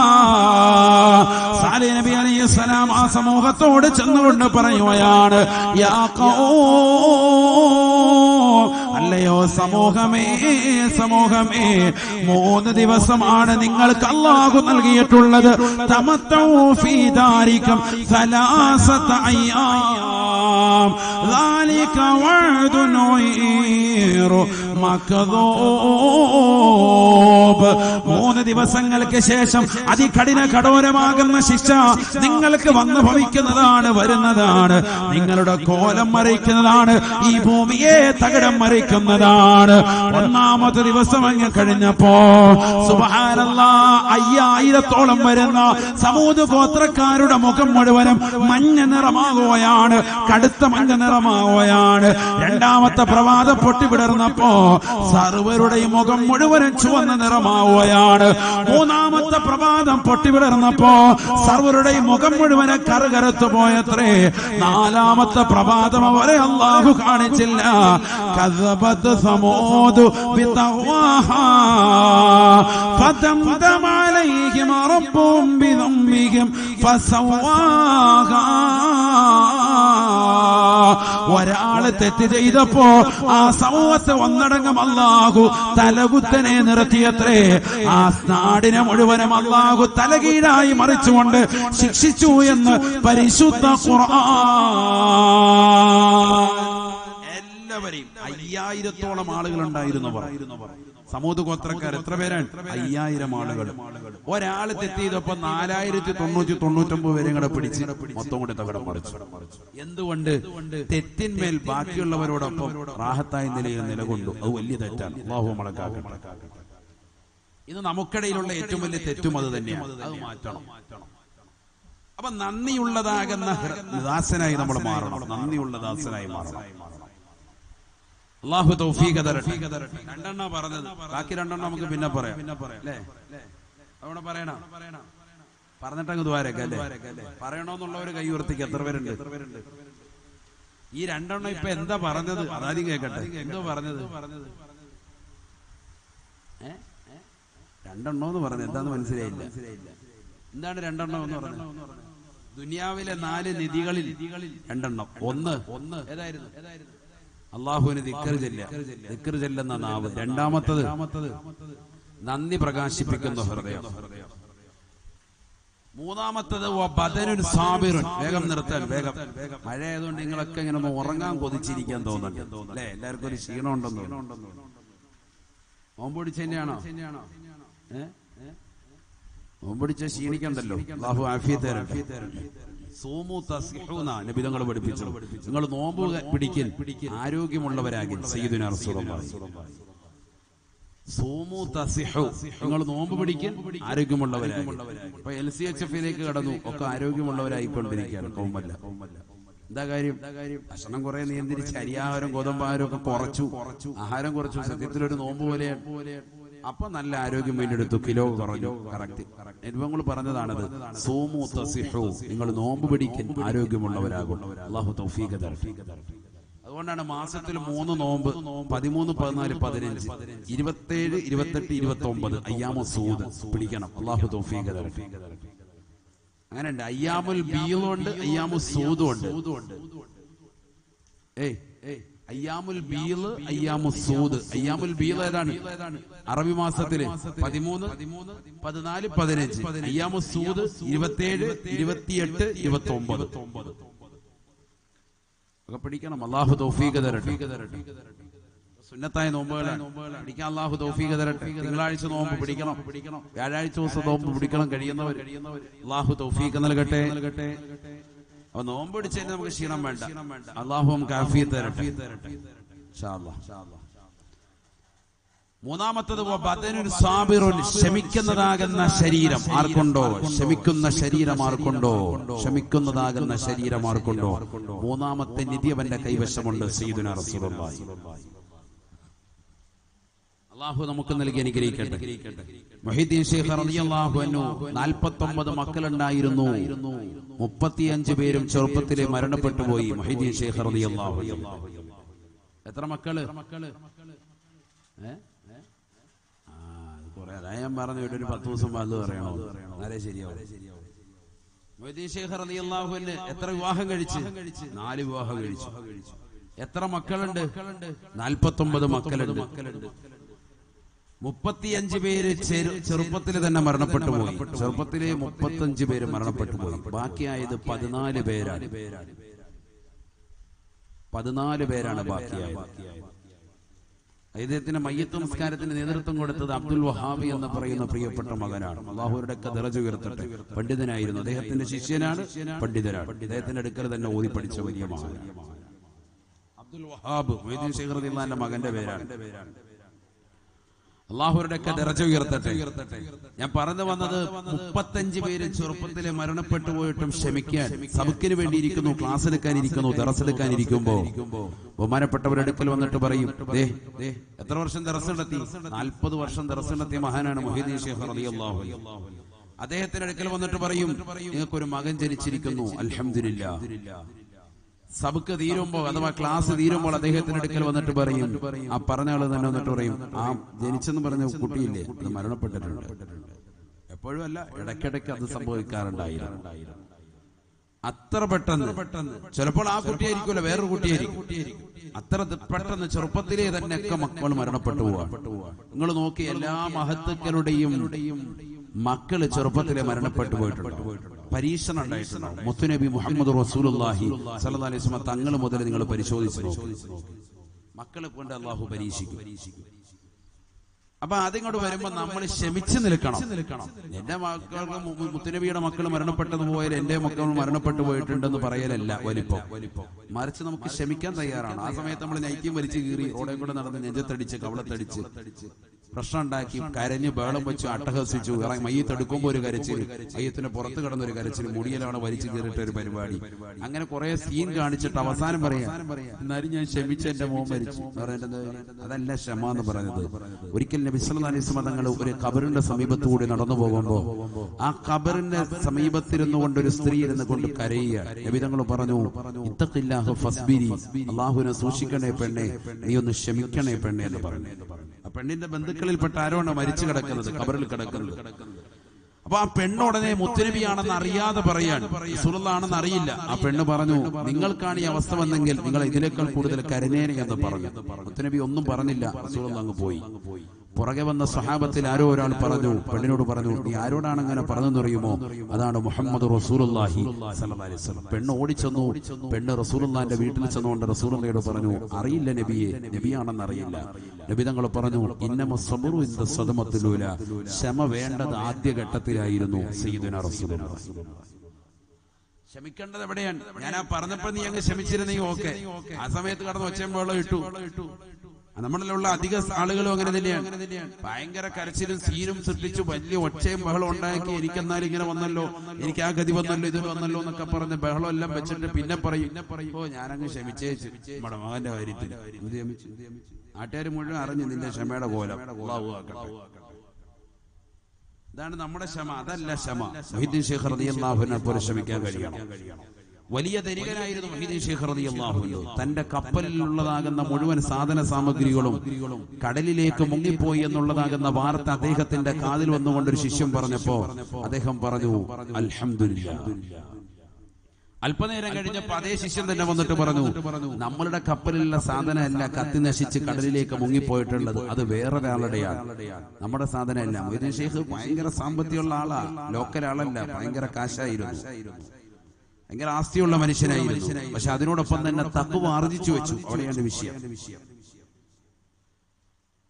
അപ്പൊ അദ്ദേഹം അല്പനേരം മൗനം അവലംബിച്ചിട്ട് വീണ്ടും പറഞ്ഞു അൽഹംദുലില്ലാ എന്ന് പറഞ്ഞു. അപ്പൊ ശിഷ്യന്മാര് ചോദിച്ചു, സാധാരണ രീതിയിൽ ഉസ്താദിന് ഞങ്ങൾ കാണാത്ത രീതിയിൽ 2 പ്രാവശ്യം നമ്മുടേതാണ് കത്തി നശിച്ചത് എന്ന് പറഞ്ഞപ്പോഴും അൽഹംദുലില്ലാ പറഞ്ഞു, നമ്മളുടേതല്ല എന്ന് പറഞ്ഞപ്പോഴും അൽഹംദുലില്ലാ എന്ന് പറഞ്ഞു. എന്തിനാ അങ്ങനെ പറഞ്ഞത്? നമ്മുടേതാണെന്ന് പറഞ്ഞപ്പോ അൽഹംദുലില്ലാ പറഞ്ഞത് ഈമാൻ കൊണ്ടാണെന്ന് പറയാം. നമ്മുടേതല്ല എന്ന് പറഞ്ഞപ്പോ അൽഹംദുലില്ലാ പറഞ്ഞത് എന്തിനാ? മറ്റുള്ളവരുടെ ആണെന്ന് കരുതിയിട്ട് അൽഹംദുലില്ലാ പറഞ്ഞതാണോ? അല്ല. പിന്നെന്തിനാ? മൊയ്തീൻ ഷെയ്ഖ് റളിയല്ലാഹു അൻഹു പറഞ്ഞു, എന്റേതാണ് കത്തി നശിച്ചത് എന്ന് പറഞ്ഞപ്പോ ഞാൻ എന്റെ മനസ്സിലേക്കൊന്ന് നോക്കി. എന്റെ മനസ്സിന് വല്ല ചാഞ്ചല്യം ഉണ്ടായിട്ടുണ്ടോ? ദുന്യാവിന്റെ വസ്തുക്കൾ വല്ലതും നഷ്ടപ്പെട്ടതു പോയതിന്റെ പേരിൽ എന്റെ ഹൃദയത്തിന് വല്ല ചാഞ്ചല്യം ഉണ്ടായിട്ടുണ്ടോ എന്ന് ഞാൻ മനസ്സിലേക്ക് നോക്കിയപ്പോ എന്റെ മനസ്സ് പതറിയിട്ടില്ല, ചെതറിയിട്ടില്ല. ആ മനസ്സ് കുലുങ്ങാത്തത് കണ്ടപ്പോൾ ഞാൻ പറഞ്ഞു അൽഹംദുലില്ലാ, എന്റെ മനസ്സിന് ക്ഷമ നൽകിയ അല്ലാഹുവേ നിനക്കാണ് സർവ്വസ്തുതി. നിങ്ങളുടെതല്ല സാധനം നഷ്ടപ്പെട്ടത് പോയത് മറ്റൊരാളുടെയാണെന്ന് പറഞ്ഞപ്പോ ഞാൻ എന്റെ മനസ്സിലേക്ക് വീണ്ടും നോക്കി. എന്റെ മനസ്സിന് വല്ല സന്തോഷവും വന്നിട്ടുണ്ടോ? വേറൊരാളുടെയാണെന്ന് അറിഞ്ഞപ്പോ അൽഹംദുലില്ലാ എന്റേതല്ലല്ലോ എന്ന രീതിയിൽ എന്റെ മനസ്സിന് വല്ല മാറ്റൊരു സൃഷ്ടിച്ചിട്ടുണ്ടോ? മനസ്സിന് വല്ല സന്തോഷം ആടുന്നുണ്ടോ എന്ന് ഞാൻ നോക്കിയപ്പോ എന്റെ മനസ്സിനൊരു കുഴപ്പമില്ല. എങ്ങനെയാണോ നിലകൊണ്ടത് അതേ രീതിയിൽ തന്നെ നിലകൊള്ളുന്നുണ്ട്. അപ്പോഴും എന്റെ മനസ്സിന് മറ്റൊരാളുടെ വിഷയത്തിൽ പോലും ഇളക്കം വരാത്ത രീതിയിൽ നിർത്തിയ പടച്ചറബ്ബേ അൽഹംദുലില്ലാ എന്ന് ഞാൻ സ്തുതിച്ചു. ആ ഒരു രീതിയിലാകണം നമ്മുടെ ഖൽബ്. അല്ലാഹു തൗഫീഖ് തരട്ടെ. അല്ലാഹു തൗഫീഖ് തരട്ടെ. അതാണ് ബദനുൻ സാബിറുൻ, ക്ഷമിക്കുന്ന ശരീരം. അതാണ് ക്ഷമിക്കുന്നത്. മക്കൾ മരണപ്പെട്ടു പോയി 35 പേരും, കുഴപ്പമില്ല, തവക്കലത്തു അലല്ലാഹ്, ഒരു പ്രശ്നമല്ല. റസൂലുള്ളാഹി സ്വല്ലല്ലാഹി അലൈഹി വസല്ലം തങ്ങളുടെ മകൻ മരണപ്പെട്ടു പോയി, ഇബ്രാഹിം. മകനെ മടിയിൽ വെച്ചുകൊണ്ട് നബി തങ്ങൾ ഇങ്ങനെ കണ്ണീര് വാർക്കുകയാണ്, കരയാൻ. നബി തങ്ങളോട് ചോദിച്ചു, നബിയെ തങ്ങൾ കരയോ? നബി തങ്ങൾ പറഞ്ഞു, ഇതൊരു കരച്ചിൽ, കാരുണ്യത്തിന്റെ കരച്ചിലാണ്. ഇന്നഹു ലാ യർഹം വലാ യുർഹം, കരുണയില്ലാത്തവൻ അല്ലാഹു കരുണ ചെയ്യൂല. സയ്യിദുനാ റസൂലുള്ളാഹി, അതൊരു കാരുണ്യത്തിന്റെ കരച്ചിലാണ്. മക്കൾ മരിക്കുമ്പോൾ കരയണ്ടെന്നല്ല ഈ പറഞ്ഞതിന്റെ അർത്ഥം, മറിച്ച് വാവിട്ടുള്ള നിലവിളിച്ചൽ. ലൈസ മിന്നാ മൻ ശദ്ദൽ ഖുദൂദ വൽ ജുയൂബ്, പോക്കറ്റുകൾ വലിച്ചു കീറുക, നെഞ്ഞത്തടിക്കുക, കവളത്തടിക്കുക, വളറബൽ ഖുദൂദ്, കവളത്തടിക്കുക, അങ്ങനത്തവൻ നമ്മളിൽ പെട്ടവനല്ല. സയ്യിദുനാ റസൂലുള്ളാഹി സ്വല്ലല്ലാഹു അലൈഹി വസല്ലം. അപ്പൊ 3 നിധികൾ പറഞ്ഞു. ഒന്ന് ദിക്ർ ചെല്ലുന്ന നാവ്, 2 നല്ല ഹൃദയം, പരിപൂർണമായി അള്ളാഹുവിന്റെ സംതൃപ്തിയിലായി ശുക്രിലായി നിലകൊള്ളുന്ന നന്ദി പ്രകാശിപ്പിക്കുന്ന ഹൃദയം, 3-മത്തത് ക്ഷമിക്കുന്ന ശരീരം, 4-മത്തത് വസൗജത്തുൻ തുഈനു അഹദകും അലാ ദീനിഹി, നിങ്ങളുടെ ദീനിന് സഹായകമാകുന്ന ഭാര്യ നിങ്ങളുടെ നിധിയാണ് എന്ന് സയ്യിദുനാ റസൂലുള്ളാഹി സ്വല്ലല്ലാഹി അലൈഹി വസല്ലം. ദീനിന് സഹായകമാകുന്ന ഭാര്യ. നിങ്ങൾ രാവിലെ തഹജ്ജുദ് നിസ്കരിക്കാൻ എഴുന്നേൽക്കുന്നു, നിങ്ങളോടൊപ്പം എഴുന്നേൽക്കുന്നു. ഒരു ദിവസം നിങ്ങൾ ഉറക്കത്തിൽ അങ്ങനെ മയങ്ങിപ്പോയി, കച്ചവടം കഴിഞ്ഞു വന്നപ്പോൾ വൈകിപ്പോയതാണ്. അലാറം വെച്ചുകൊണ്ട് കൃത്യമായി ഇക്ക എഴുന്നേക്കൂ എന്ന് പറഞ്ഞുകൊണ്ട് നിങ്ങളെ വിളിച്ചുണർത്തുന്ന ഭാര്യയുണ്ടോ? സുബൈ നിസ്കരിക്കാൻ നിങ്ങളെ പ്രേരിപ്പിക്കുന്നതാകുന്ന ഭാര്യയുണ്ടോ? അതല്ല, നിങ്ങൾ ഉറങ്ങാണ്, ആ കൂടെ കിടന്ന് ഉറങ്ങി, ഇക്കാടെ കൂടെ റാഹത്തായിട്ട് ഒരു ദിവസമെങ്കിലും കിട്ടുമല്ലോ സുഖമായിട്ട്. എഴുന്നേറ്റിട്ടുണ്ടായിരുന്നു, നോക്കിയപ്പോൾ ഉണ്ട് സുബൈ ബാങ്ക് വിളിക്കുന്നുണ്ട്, റാഹത്ത്. കുറച്ചേരം കൂടെ ഇക്കാ പതപ്പെട്ട് കിടക്കുക. ബാങ്ക് വിളിച്ചോ? ഇല്ലേ, കുറച്ചേരം വയ്ക്കാം, കുഴപ്പമൊന്നുമില്ല, ഇരിക്കാൻ ഒരുപാട് ക്ഷീണിച്ചു വന്നതല്ലേ, നമുക്ക് കിടക്കാന്ന് പറഞ്ഞ് വീണ്ടും കിടക്കുന്ന കൗമപ്പെട്ട പെണ്ണാണോ? നാ ദീനിന് സഹായമല്ല, നിനക്ക് നിധി കിട്ടിയിട്ടില്ല. അങ്ങനെ നബി പറഞ്ഞ ഭാര്യ എന്നല്ല, ഭാര്യ നിധിയാണെന്ന് പഠിപ്പിച്ചിട്ടില്ല. പിന്നെന്താ പറഞ്ഞത്? നിങ്ങളുടെ ദീനിന് സഹായകമാകുന്ന ഭാര്യ നിങ്ങൾക്ക് കിട്ടിയാൽ അത് നിങ്ങൾക്ക് കിട്ടിയ നിധിയാണ്. സയ്യിദുനാ റസൂലുള്ളാഹി. ഓരോരുത്തരും ഒന്ന് ചിന്തിക്കാൻ, നിങ്ങൾക്ക് കിട്ടിയ ഭാര്യ ദീനിന്റെ സഹായകമായിട്ടുള്ളതാണോ? അല്ല എങ്കിൽ ഭാര്യമാരെ ചിന്തിക്കാൻ, അതിനുവേണ്ടി നിങ്ങൾ ഭർത്താക്കന്മാരെ സഹായിക്കാൻ. നബി സല്ലല്ലാഹു അലൈഹി വസല്ലം തങ്ങൾ പറഞ്ഞു, പാതിരാത്രി സമയത്ത് എഴുന്നേറ്റുകൊണ്ട് തന്റെ പ്രിയപ്പെട്ടതാകുന്ന ഭർത്താവിനെ വിളിച്ചുണർത്തുകയും ഉറങ്ങിക്കിടക്കുന്ന പ്രിയപ്പെട്ട ഭർത്താവിനെ അല്പം വെള്ളം തളിച്ചുകൊണ്ട് എഴുന്നേൽപ്പിക്കുന്നതാകുന്ന ഭാര്യയാണെങ്കിൽ ആ ഭാര്യയ്ക്ക് അല്ലാഹു കരുണ ചൊരിയട്ടെ. സയ്യിദുനാ റസൂലുള്ളാഹി സ്വല്ലല്ലാഹു അലൈഹി വസല്ലം. ഭാര്യയെ വിളിച്ചുണർത്തുന്ന ഭർത്താവ്, ഉറങ്ങിക്കിടക്കുന്ന ഭാര്യ അല്പം വെള്ളം തളിച്ചിട്ടെങ്കിലും നിർബന്ധിച്ച് വിളിച്ചുണർത്തുന്ന ഭർത്താവ്, നമസ്കാരത്തിന് വേണ്ടി വ്രതശ്രദ്ധ വരുത്തുന്ന ഭർത്താവ്, ഭർത്താവിനും അല്ലാഹു കരുണ ചൊരിയട്ടെ. ആദരവായ ശഫീആയ മുഹമ്മദ് റസൂലുള്ളാഹി സ്വല്ലല്ലാഹി അലൈഹി വസല്ലം ആ രീതിയിൽ വർത്തിച്ചെങ്കിൽ മാത്രമേ, അഥവാ പരിപൂർണമായി ദീൻ മുറുകെ പിടിച്ചെങ്കിൽ മാത്രമേ നമുക്ക് രക്ഷയുള്ളൂ. അല്ലാഹു തൗഫീഖ് തരട്ടെ. അല്ലാഹു തൗഫീഖ് തരട്ടെ. സ്കൂളുകൾ തുറക്കുന്നു, മദ്രസകൾ തുറക്കുന്നു. നമ്മുടെ മക്കൾക്ക് ആത്മീയതയും ഭൗതികവും വേണം. രണ്ടും വേണം. ഭൗതികവും വേണം, ആത്മീയവും വേണം. രണ്ടും വേണം. പക്ഷെ ഭൗതിക ഏത് കലാലയത്തിലേക്ക് വിട്ടാലും നിങ്ങളുടെ മക്കൾക്ക് നിങ്ങൾ ബേസിക്കായി നൽകേണ്ട ഒരു സ്ഥാനമുണ്ട്. അതാണ് മദ്രസ വിദ്യാഭ്യാസം. അത് നിർബന്ധമാണ്. അത് നിർബന്ധമാണ്. അതാണ് ദീനിന്റെ അടിത്തറ. നമ്മുടെ മക്കൾക്ക് ദീൻ കൊടുക്കണമെന്നുള്ളതാണ് ആകത്തുക. മക്കളെ ദാക്കിരീകളാക്കണം, ഷാക്കിരീകളാക്കണം, അള്ളാഹുവിനെ നന്ദി പ്രകാശിപ്പിക്കുന്നവരാക്കണമെങ്കിൽ, അവർ ദിക്റിലേക്ക് പോകണമെങ്കിൽ, അള്ളാഹുവിന്റെ ഫിക്റിലേക്ക്, ചിന്തയിലേക്ക് പോകണമെങ്കിൽ അവരെ എത്തിക്കേണ്ടത് ആദ്യമായി മദ്രസ എന്ന മഹിതമാകുന്ന കലാലയത്തിലേക്കാണ്. ആ ഒരു കലാലയത്തിലേക്ക് കൈപിടിച്ചു കൊണ്ടുവരാൻ നാഥനായ റബ്ബ് നമ്മുടെ മക്കൾക്ക് തൗഫീഖ് നൽകി അനുഗ്രഹിക്കുമാറാവട്ടെ. നമുക്കും അള്ളാഹു തൗഫീഖ് നൽകട്ടെ. അത്തരത്തിലുള്ളതാകുന്ന കലാലയങ്ങൾ ഇവിടെ റാഹത്തായ നിലയിൽ സൃഷ്ടിക്കപ്പെടണം. വളരെ മനോഹരമായ രീതിയിൽ ഒരു ബിൽഡിംഗ്, താഴത്തെ നില മുഴുവൻ ഇൻഷാ അല്ലാഹ് നമുക്ക് എന്തെങ്കിലും സ്ഥിര വരുമാനവുമായിട്ട് മുകളിലോട്ട് നമുക്ക് മദ്രസയും ആ ഒരു രീതിയിലാണ് കമ്മിറ്റി ഭാരവാഹികളുടെ ലക്ഷ്യം. അതിലേക്ക് ഇൻഷാ അല്ലാഹ് തുടക്കം എന്നോണം വേഗം വേഗം ആദ്യത്തെ ദിവസമാണ്. വേഗം ഇൻഷാ അല്ലാഹ് 1,00,000 കഴിയുന്നവർ, 50,000 കഴിയുന്നവർ, 25,000 കഴിയുന്നവർ, 10,000 കഴിയുന്നവർ, ആ രീതിയിൽ ഇൻഷാ അല്ലാഹ് ഒന്ന് വേഗം പറയും. സ്ത്രീകളുടെ ഭാഗത്തും അല്ലാഹു തൗഫീഖ് നൽകുമാറാവട്ടെ. കഴിയുന്നവരൊന്ന് പറയും. അല്ലാഹു സ്വീകരിക്കട്ടെ. നോമ്പുകാരായി ഈ പാതിരാത്രി സമയത്ത് നമ്മൾ നിലകൊണ്ട് നോമ്പ് മുറിച്ചുകൊണ്ട് റബ്ബിന്റെ ദർബാറിലേക്ക് നമ്മൾ കരമുയർത്തുന്ന ഈ പ്രാർത്ഥനകൾ അല്ലാഹു സ്വീകരിക്കുമാറാവട്ടെ. എല്ലാവരും ഒരു 2 മിനിറ്റ് കൂടെ അവിടെ ഇരിക്കണം. ആരും ധൃതി പിടിച്ചു പോകണ്ട. നിങ്ങൾ എല്ലാവരും ഇരിക്കണം. അല്ലാഹു സ്വീകരിക്കട്ടെ. ഞാൻ ഇന്നത്തെ ഒരു ദിവസത്തിന് വേണ്ടിയാണ് കോട്ടയത്തു നിന്ന് ഓടി നിങ്ങടുത്ത് വന്നത്. റമദാനിൽ ഇവിടുത്തെ സഹോദരങ്ങൾ, പാവപ്പെട്ട സഹോദരങ്ങൾ, ആ തൗഫീഖും അതുപോലെ തന്നെ പാവപ്പെട്ട ചെറുപ്പക്കാരി ഷമീറും ഒക്കെ തുടങ്ങിയ സഹോദരങ്ങൾ എല്ലാവരും കൂടി കൊല്ലം വരെ അവർ വന്നിട്ട് ക്ഷണിച്ചത്. അതുകൊണ്ട് എന്തായാലും അവരോടുള്ള സ്നേഹത്തിൽ നോമ്പ് പിടിച്ച് അവർ അങ്ങോട്ട് വന്നു. അതുകൊണ്ട് ഞാൻ നോമ്പുകാരനെ ഞാൻ തിരിച്ചിങ്ങോട്ടും വന്നു. അവർക്കൊരു തിരിച്ചൊരു സ്നേഹം, അതേ രീതിയിൽ ഞാൻ തിരിച്ചു വന്നതാണ്. അവർ അത്രയും ദൂരം വന്നിട്ടില്ലായിരുന്നു. സത്യത്തിൽ ഞാൻ ഇന്ന് എങ്ങനെയെങ്കിലും പറഞ്ഞ് അൽഹംദുലില്ലാ പതുക്കെ തടിയൂരാന്ന് കരുതി. പക്ഷെ ഇവർ ഇത്രയും ദൂരം വന്ന് ക്ഷണിച്ചതുകൊണ്ട് ഞാനും തിരിച്ച് അതേ ദൂരത്തിൽ സ്നേഹം കാണിച്ചു. അള്ളാഹു നമ്മളെ സ്വീകരിക്കുമാറാവട്ടെ, കബൂലാക്കുമാറാവട്ടെ. അതുകൊണ്ട് വേഗം ഇൻഷാ അല്ലാഹ് അള്ളാഹു ബർക്കത്തിൽ കേട്ടോ. ഒരാൾ ആരാണ് പറഞ്ഞത്? പേര് പറഞ്ഞോളൂ. ഷാഫി. ഒന്നിറങ്ങിയെന്നോളൂ. 2-3 പേര് ഒന്ന് സ്ത്രീകളുടെ ഭാഗത്തോട്ട് നോക്കിയ വേഗം. ഒരു സ്വലാത്ത് സല്ലല്ലാഹു അലാ മുഹമ്മദ്. അല്ലാഹുവേ നീ സ്വീകരിക്കണേ അല്ലാ. ഷാഫി എന്ന സഹോദരന് നീ ബറക്കത്ത് നൽകണേ അല്ലാ. 10,000 രൂപ അദ്ദേഹത്തിന്റെ ജീവിതത്തിൽ നീ സന്തോഷം നൽകണേ അല്ലാ. വിഷമങ്ങളെ, പ്രയാസങ്ങളെ നീക്കി കൊടുക്കണേ അല്ലാ. അപകടങ്ങളെ തൊട്ട്, ദുരിതങ്ങളെ തൊട്ട്, വിപത്തുകളെ തൊട്ട് സലാമത്ത് നൽകണേ അല്ലാ. കാലോപത്തുകളിൽ നിന്ന് കാവൽ നൽകണേ അല്ലാ. പാരത്രിക ലോകത്ത് വിജയികളുടെ കൂട്ടത്തിൽ ഉൾപ്പെടുത്തണേ അല്ലാ. ദുനിയാവിലും ആഖിറത്തിലും സർവ്വപത്തുകളിൽ നിന്ന് സലാമത്ത് നൽകണേ അല്ലാ. നാളെ ആഖിറത്തിലേക്ക് ഉപകരിക്കുന്ന സ്വതക്ക ഈ സദഖയെ സ്വീകരിക്കണേ അല്ലാഹു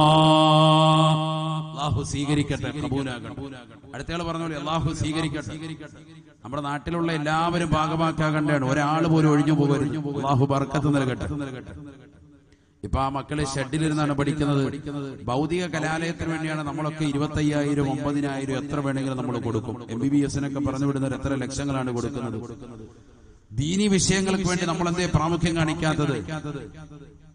വർഷങ്ങളായിട്ട് നിലനിന്നിരുന്ന ഒരു മദ്രസ, അതിന്റെ പുനരുദ്ധാരണം നിർബന്ധിത ഒരു സാഹചര്യത്തിലാണ് സത്യത്തിൽ അത് പുനരുദ്ധരിക്കുന്നത്. അല്ലാതെ മറ്റൊരു ഇല്ലാത്തൊരു മദ്രസ തട്ടിക്കൂട്ടി ഉണ്ടാക്കിയിട്ട് ഒരു വർഷം ഉണ്ടാക്കല്ല. മറിച്ച് ഇവിടെ നിലനിന്നിരുന്ന ഒരു മദ്രസയുടെ പുനരുദ്ധാരണത്തിന് വേണ്ടിയാണ്. അള്ളാഹു മദ്രസയിൽ പഠിച്ചിറങ്ങിയ ധാരാളം വിദ്യാർത്ഥികളുണ്ട്. ഈ നാട്ടിലുള്ള സഹോദരങ്ങളുണ്ട്. എല്ലാവർക്കും അള്ളാഹു ബർക്കത്ത് നൽകട്ടെ. ഷാഫി സാഹിബ് അദ്ദേഹത്തിന്റെ ഭാര്യയുടെ പേരിൽ 5,000 രൂപ. അൽഹംദുലില്ലാഹ്. അല്ലാഹുവേ സ്വീകരിക്കണേ അല്ലാഹ്. ഒരു സ്വലാത്ത് സല്ലല്ലാഹു അലാ മുഹമ്മദ്. അല്ലാഹുവേ നീ സ്വീകരിക്കണേ റബ്ബേ, കബൂലാക്കണേ അല്ലാഹ്. വിഷമങ്ങളെ, പ്രയാസങ്ങളെ നീക്കി കൊടുക്കണേ അല്ലാഹ്. നാളെ പാരത്രിക ലോകത്ത് വിജയികളുടെ കൂട്ടത്തിൽ അദ്ദേഹത്തെയും ഭാര്യയും നീ ഉൾപ്പെടുത്തണേ അല്ലാഹ്. തന്റെ ഭാര്യയ്ക്ക് വേണ്ടി നിയ്യത്ത് ചെയ്തുകൊണ്ട് നൽകിയ സംഭാവനയാണ്. ഭാര്യയോടുള്ള അടങ്ങാത്ത സ്നേഹവും പ്രതിബദ്ധതയുമാണ് അതിന് കാരണം. നീ ബറക്കത്ത് ചൊരിയണേ അല്ലാ. രണ്ടുപേർക്കും ഇടയിലുള്ള സ്നേഹബന്ധം നീ നിലനിർത്തണേ അല്ലാ. അത് ആഖിറത്തിലേക്ക് ഉപകരിക്കുന്നതാക്കണേ അല്ലാ. നാളെ പാരത്രിക ലോകത്ത് വിജയികളുടെ കൂട്ടത്തിൽ ഉൾപ്പെടുത്തണേ അല്ലാ. കണ്ണീർ വെക്കുന്നവരുടെ കണ്ണീരിനെ തൊട്ട് അസൂയ തൊട്ട് മരണം ചെയ്യുന്നവരുടെ മരണത്തെ തൊട്ട് നീ കാത്തു രക്ഷിക്കണേ അല്ലാ. സർവ്വവിധ വിപത്തുകളിൽ നിന്ന് സലാമത്ത് നൽകണേ അല്ലാ. അല്ലാഹു സ്വീകരിക്കട്ടെ, കബൂലാക്കട്ടെ. അടുത്തയാള് ബിസ്മില്ലാ ഒന്ന് ഇറങ്ങിയെന്നോളി. അങ്ങോട്ട് സ്ത്രീകളുടെ ഭാഗത്തൊന്ന് വേഗം നിങ്ങളെ കയ്യിൽ കിടക്കുന്ന സ്വർണത്തിന്റെ വള മോതിരമൊക്കെ ദീനിന് വേണ്ടി കൊടുക്കൽ മദ്രസയ്ക്ക് വേണ്ടിയല്ലേ? നബിയുനാ റസൂലുള്ളാഹി സ്വല്ലല്ലാഹു അലൈഹി വസല്ലമ തങ്ങൾ പറയുകയാണ്, നാളെ ഒരു കൂട്ടം ആളുകളെ അല്ലാഹു സുബ്ഹാനഹു വ തആല മഹ്ശറിൽ കൊണ്ടുവന്ന് നിർത്തുകയാണ്. വിചാരണയ്ക്ക് വേണ്ടി കൊണ്ടുവന്ന് നിർത്തുകയാണ്. ആ വിചാരണയുടെ പര്യവസാനം അവരെ നരകത്തിൽ കടത്താൻ വേണ്ടി അല്ലാഹു തുനിയുമ്പോ ഫയസ്മഉല്ലാഹു തആല ഫയഖറഉ സബിയ്യും മിൻ സിബിയാനിയും ഫിൽ കുത്താബ്. അവരുടെ മക്കൾ പരിശുദ്ധമായ മദ്രസയിൽ ഇരുന്നു കൊണ്ട് പരിശുദ്ധമായ ഖുർആൻ ഓതുകയാണ്. അൽഹംദുലില്ലാഹി റബ്ബിൽ ആലമീൻ. ഫാത്തിഹ സൂറത്ത് പരിശുദ്ധമായ ഖുർആനിക വചനം ഓതുകയാണ്. ഫയസ്മഉല്ലാഹു തആല, അല്ലാഹു സുബ്ഹാനഹു വ തആല മക്കളുടെ പാരായണം അല്ലാഹു കേൾക്കുകയാണ്. ഫയർഫഉ അൻഹുൽ അദാബ 40 സനത. 40 വർഷത്തോളം അവരുടെ നരകീയ ശിക്ഷയെ തൊട്ട് ആ മക്കളുടെ ഖുർആനോദലിന് കാരണമായി അല്ലാഹു ഉയർത്തുമേ എന്ന് ഹബീബായ റസൂലുള്ളാഹി. നമ്മൾ മദ്രസയിൽ പഠിക്കുന്ന വിദ്യാർത്ഥികളെ നിസ്സാരമാക്കരുത്. ചിലർക്ക് അങ്ങനെയുണ്ട്. കൊച്ചുകുട്ടികളെ ഒന്നും അറിയില്ല പറയാൻ പാടില്ല. കൊച്ചുകുട്ടികളെ പറഞ്ഞ് തള്ളരുത്. ഫാത്തിഹ സൂറത്ത് പഠിക്കുന്ന കുട്ടിക്കൊക്കെ വലിയ വിലയാണ്, നിസ്സാരമല്ല. ദീനിൽ ഭയങ്കര വിലയാണ്. നമ്മൾ മദ്രസയിലേക്ക് പറഞ്ഞു വിടുന്നത് പല്ല് കേൾക്കാതെ കുളിക്കാതെ ആയിരിക്കും, അതല്ല വിഷയം. അവൻ പഠിക്കുന്ന സൂക്തങ്ങളുടെ വിലയാണ്, നിസ്സാരക്കാരനല്ല. നാളെ അല്ലാഹു സുബ്ഹാനഹു വ തആല ഈ നരകത്തിലേക്ക് വലിച്ചെറിയാൻ നിൽക്കുന്ന ആളുകളുടെ പ്രിയപ്പെട്ട മക്കൾ പരിശുദ്ധമായ മദ്രസയിലിരുന്നു കൊണ്ട് ഖുർആൻ ഓതുന്നത് അല്ലാഹു കേൾക്കുമത്രേ. ഫയഖറഉ സബിയ്യും മിൻ സുബിയാനിഹിം ഫിൽ കുത്താബി. അൽഹംദുലില്ലാഹി റബ്ബിൽ ആലമീൻ. ഫയസ്മഉഹു അല്ലാഹു തആല ഫയർഫഉ അൻഹുൽ അദാബ 40 സന. ബഹുമാനപ്പെട്ട ഹുദൈഫത്തുൽ യമാനി റളിയല്ലാഹു അൻഹു നിവേദനം ചെയ്യുന്ന ഈ ഹദീസ് ബഹുമാനപ്പെട്ട ഇമാം ബൈളാവി റഹിമഹുല്ലാഹ് അൻവാറുൽ തൻസീൽ വ അസ്റാറുൽ തഅ്വീൽ എന്ന മഹത്തായ തഫ്സീർ ബൈളാവി രേഖപ്പെടുത്തിയതായി കാണാം. വളരെ ശ്രേഷ്ഠതയുള്ള ഒരു സംഭവമാണ്. അല്ലാഹു തൗഫീഖ് നൽകട്ടെ. അതുകൊണ്ട് നിസ്സാര കാര്യമല്ല, ഗൗരവമായിട്ട് എടുക്കേണ്ടതാണ്. അല്ലാഹു നമ്മുടെ മക്കളെ സാലിഹീങ്ങൾ ചേർത്ത് അനുഗ്രഹിക്കട്ടെ. അലവിക്കുട്ടി എന്ന സഹോദരൻ 5000 അല്ലാഹു കബൂലാക്കട്ടെ. ഒരു സ്വലാത്തു സല്ലല്ലാഹു അലാ മുഹമ്മദ് സല്ലല്ലാഹു അലൈഹി വസല്ലം. അല്ലാഹുവേ സ്വീകരിക്കണേ അല്ലാ, നീ കബൂലാക്കണേ അല്ലാ. അലവിക്കുട്ടി എന്ന സഹോദരന്റെ ജീവിതത്തിൽ സന്തോഷം നൽകണേ അല്ലാ, വിപത്തുകളിൽ നിന്ന് സലാമത്ത് നൽകണേ അല്ലാ, പാരത്രിക ലോകത്ത് വിജയികളുടെ കൂട്ടത്തിൽ ഉൾപ്പെടുത്തണേ അല്ലാ, ദുനിയാവിലും ആഖിറത്തിലും സർവ്വപത്തുകളിൽ നിന്ന് സലാമത്ത് നൽകണേ അല്ലാ. മരണപ്പെട്ടുപോയ കുടുംബാദികൾക്ക് മഗ്ഫിറത്തും റഹ്മത്തും നൽകണേ റബ്ബേ. അവരുടെ ഖബർ ജീവിതം സന്തോഷത്തിലാക്കണേ അല്ലാ. സ്വർഗീയ വിരിപ്പ് ഖബറിൽ വിരിച്ചു നൽകണേ അല്ലാ. സ്വർഗീയ വസ്ത്രങ്ങൾ നൽകി അനുഗ്രഹിക്കണേ അല്ലാ. സ്വർഗീയ പാനീയങ്ങൾ പാനം ചെയ്യാനുള്ള തൗഫീഖ് നൽകണേ അല്ലാ. അല്ലാഹു സ്വീകരിക്കട്ടെ. നേരെയുള്ളത് ബിസ്മില്ലാ. വേഗം പറയ്. സ്ത്രീകളുടെ ഭാഗത്തുനിന്ന് നോക്കിയ ബിസ്മില്ലാ. അല്ലാഹു കബൂലാക്കുമാറാവട്ടെ. നമ്മളെ കൊണ്ട് കഴിയുന്നത് പറയും. തുക എത്ര ചെറുതായാലും വലുതായാലും ദീനിന് വേണ്ടിയല്ലേ കൊടുക്കുന്നത്. അല്ലാഹു കബൂലാക്കുമാറാവട്ടെ. മടിക്കണ്ട. ചിലർക്കുണ്ടാവും ഞാനൊരു 5000 കൊടുക്കാൻ അല്ലെ 3000 കൊടുക്കാൻ നിയ്യത്ത് വെച്ചതാണ് എന്നാ അത് ചോദിച്ചില്ല ഉസ്താദ്. അങ്ങനെ കരുതണ്ട. നിങ്ങൾ എത്ര ആണെങ്കിലും നൽകിക്കോളൂ. അല്ലാഹു സ്വീകരിക്കട്ടെ. നിങ്ങളുടെ സാമ്പത്തിക ശേഷി റബ്ബിനറിയാം. ആ സാമ്പത്തികം അഭിവൃദ്ധപ്പെടാനുള്ളതാകുന്ന ദിക്റുകൾ ഞാൻ നിങ്ങൾക്ക് പറഞ്ഞു തന്നിട്ടുണ്ട്. നിങ്ങളത് അമൽ ചെയ്യാൻ മതി. അല്ലാഹു തൗഫീഖ് തരട്ടെ.